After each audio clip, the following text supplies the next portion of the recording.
President Putin expressed his condolences on the death of Christophe de Margerie, adding that Russia had lost a true friend in this incident.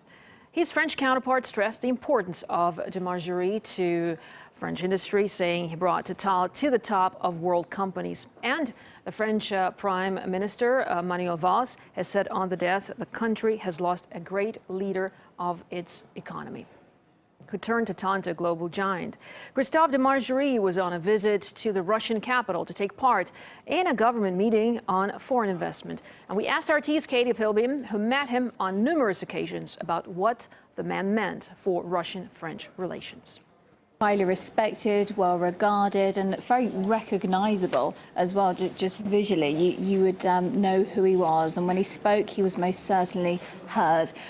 He'd spent his entire career at the company since graduating from university in 1974, and has been the CEO of the world's fifth biggest oil company since 2007. The company operates in over 130 countries with vast revenues and resources, as you can see. The company's been here for over 20 years or so now, with a huge presence in the company, actually since 1991.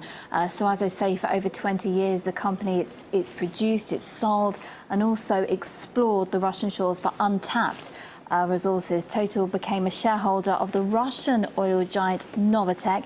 That was back in 2011, and that company produces more than 10% of Russia's gas output. And despite recent Western sanctions imposed on Russia, which prohibit Western financing and technology contracts for most Russian energy projects, Total continues to pursue a natural gas project in the Yamal region. So as I say, he was very vocal, and when he spoke, people sat up and listened to what he had to say, because he had such a huge role in this industry. So I last met him in Davos at the World Economic Forum. That was in January. He was known as the big mustache because obviously visually he has that recognisable face or feature there, and a very approachable, all-round nice guy.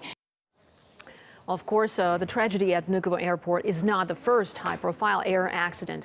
RT's Igor Piskunov is here to look back at such events.